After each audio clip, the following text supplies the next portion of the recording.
بسم اللہ الرحمن الرحیم نحمدہ ونصلی علی رسولہ الکریم اما بعد۔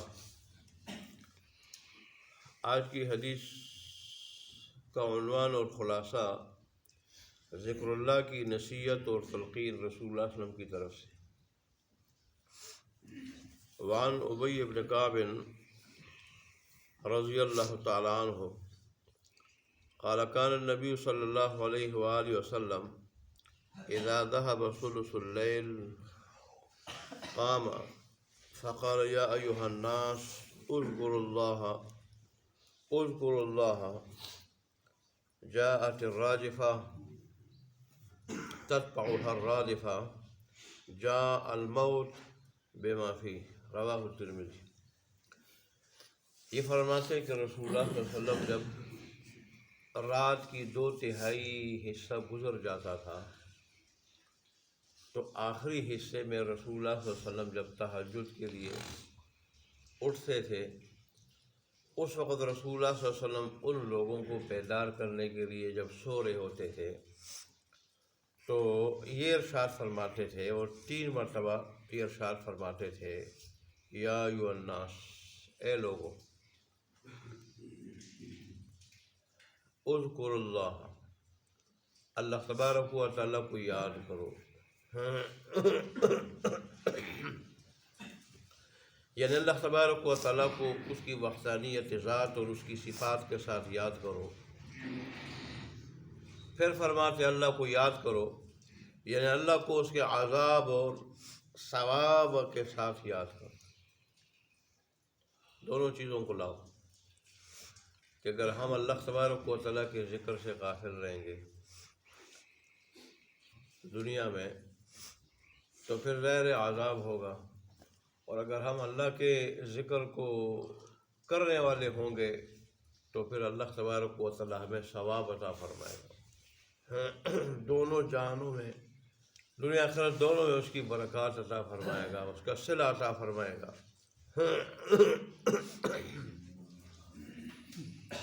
اور تاکہ اللہ تبارک و تعالیٰ کے نزدیک ان بندوں میں شمار ہو جاؤ کہ جن کے بارے میں اللہ فرماتے تتجافی جنوبہم عن المضاجع یدعون ربہم خوفا وطمعا، کہ وہ لوگ کہ جو بستروں سے الگ رہتے ہیں، جن کے پہلو بستروں سے الگ رہتے ہیں، اور وہ اللہ تبارک و تعالیٰ کو یاد کرتے ہیں، ان سے دعائیں مانگتے ہیں، اس حال میں کہ اللہ تبارک و تعالیٰ سے ڈرتے بھی ہیں اور اس کے رحمت کی امید بھی رکھتے ہیں، کہ ایمان ان دونوں چیزوں کے درمیان ہے، اللہ کے عذاب سے ڈرتا بھی ہے، رحمت کی امید بھی ہو۔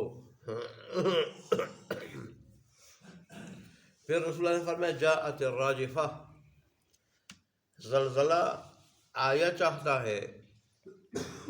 کیا مطلب زلزلے سے؟ وہ پہلی مرتبہ سور جب پھونکا جائے گا سمجھو کہ آ چکا ہے، اور تتبعها الرادفہ، اس کے پیچھے پھر دوسرا سور وہ آنے والا ہے، یہ سمجھو کہ آ چکا ہے۔ ظاہر ایک سور سے تو ساری چیزیں فنا ہو جائیں گی، انسان سو جائیں گے، اور یہ جو نیند ہے یہ بھی موت کے حکم میں ہے، موت کے حکم میں ہے۔ اس لیے تو دعا ہم پڑھتے الحمدللہ الذی احیانا بعد ما اماتنا والیہ النشور، لاکھ لاکھ شکر ہے اس اللہ کا کہ جس نے ہمیں دوبارہ زندگی دی مرنے کے بعد۔ بہت سارے لوگ ایسے ہیں کہ نیند میں سوئے رہ جاتے ہیں، دوبارہ اٹھتے نہیں ہیں، جیسے حدیث شریف میں بھی اس کا ذکر آتا ہے۔ تو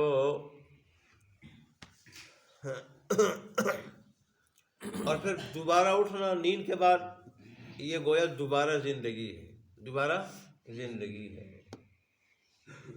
تو اس لیے رسول اللہ نے فرماتے ہیں کہ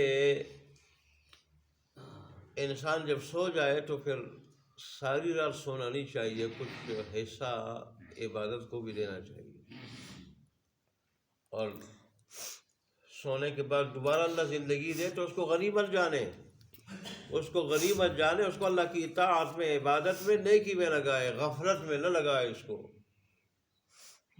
وہ اللہ تبارک و تعالیٰ کے حبیب صلی اللہ علیہ وسلم نے قیامت کی یاد دلائی، قیامت کہ قیامت کی تیاری انسان کرے، دنیا میں آیا بھی قیامت کی تیاری کے لیے۔ آج افسوس کی بات یہ ہے کہ ہم آج ایک دوسرے کی ٹانگیں کھینچ رہے ہیں، ایک دوسرے کے ساتھ حسد وہ مسلمانوں میں، ایک دوسرے کے لیے کینہ مسلمانوں میں، ایک دوسرے کو نقصان پہنچانے کی کوشش یہ برائی مسلمانوں میں، محبت کے بجائے نفرت کا ہونا یہ مسلمانوں میں، صلہ رحمی کے بجائے جس سے عمر بھی بڑھتی ہے روزی بھی بڑھتی ہے، اور اس کے خلاف کرنے سے، رشتہ کاٹنے سے عمر بھی گھٹتی ہے روزی بھی گھٹتی ہے، یہ برائی بھی مسلمانوں میں۔ میاں بیوی کے درمیان جھگڑے، اور یہ طلاق کی شرح اتنی بڑھ گئی ہے، اور پھر اللہ کے غضب کو دعوت دیتے ہوئے 3 سے کم کوئی نہیں دیتا۔ رسول اللہ صلی اللہ علیہ وسلم کی زندگی میں جب پتہ چلتا کہ کسی آدمی نے، جیسے بخاری شریف میں، مسلم میں ذکر آتا ہے، 3 طلاقیں دی ہے، تو آپ اگر ٹیک فرما چکے ہوتے، ٹیک ختم فرماتے اور فرماتے کہ اللہ کے غضب کو دعوت دے رہے ہیں۔ غضبان کے لفظ آتے، غصے سے بھرے ہوئے رسول اللہ ارشاد فرماتے تھے کہ میں ان میں موجود ہوں، اللہ کی کتاب کے ساتھ کھیل رہے ہیں، یہ 3 طلاقیں ایک ساتھ کیسے دی؟ آج عدالتوں میں اگر آدمی جائے، وہاں کاتب جو ہوتے وہ 3 سے کم نہیں لکھتے، اور شوہر جب دیتے ہیں وہ 3 سے کم دیتے نہیں ہیں، حالانکہ اس کو طلاق بدعت کہا جاتا ہے، طلاق غضب۔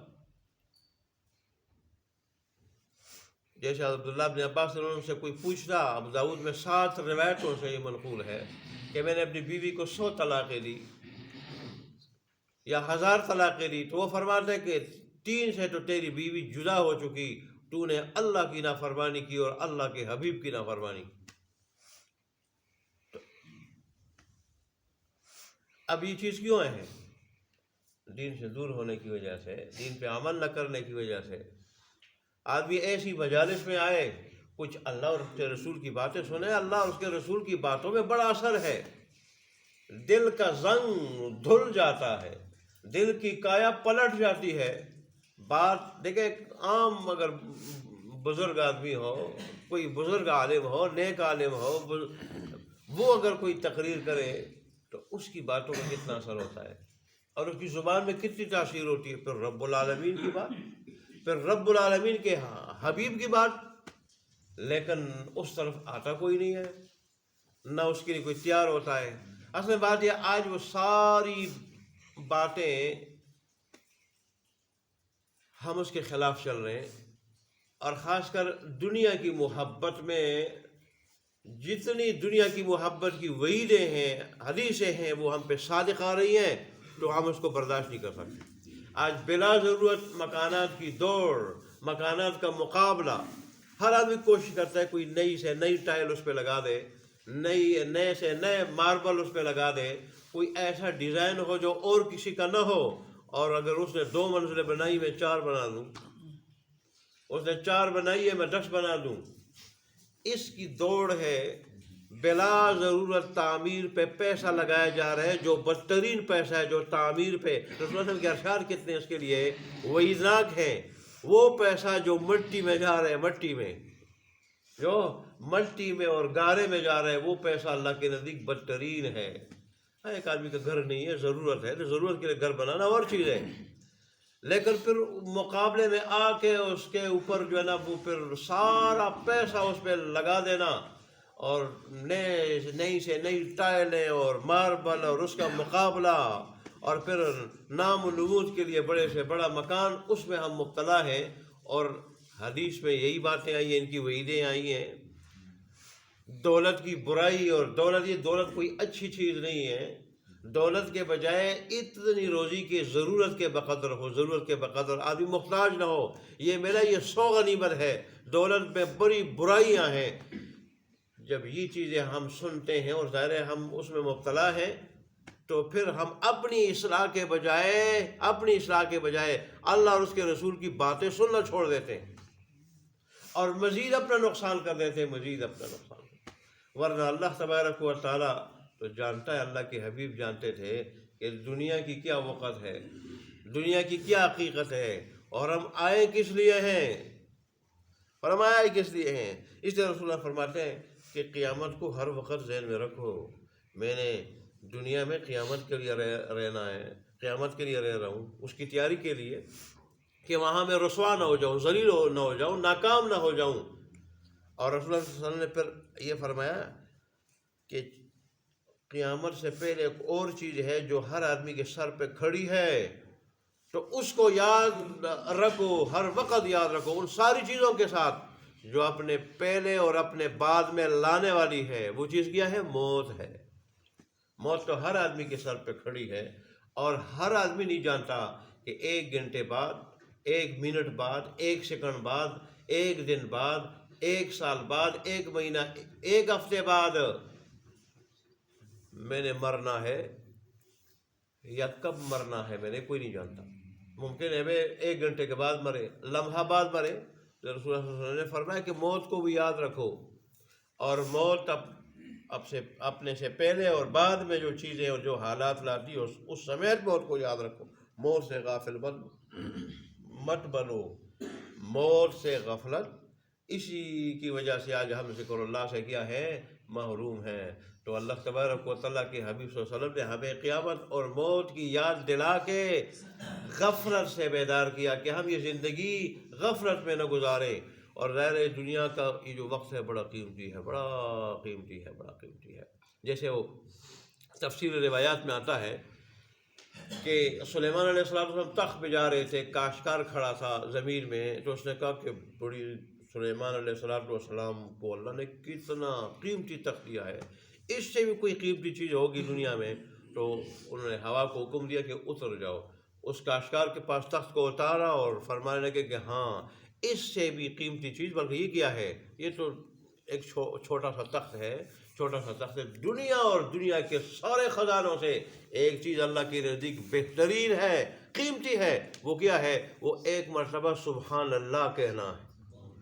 اگر 1 مرتبہ سبحان اللہ کی اتنی قیمت ہے کہ دنیا کے سارے خزانوں سے بڑھ کر ہے، تو پھر آدمی اگر دن رات اللہ کو یاد کرے اس کی کیا قیمت ہوگی۔ اور یہی وجہ حدیث میں آتا ہے کہ ایسے لوگوں کے لیے اللہ نے بیت الحم کے نام سے ایک عظیم شان محل تیار کیا ہے جو اللہ کو یاد کرتے ہیں۔ اللہ ہمیں ان لوگوں میں بنا دے، عمل کرنے کی توفیق عطا فرمائے۔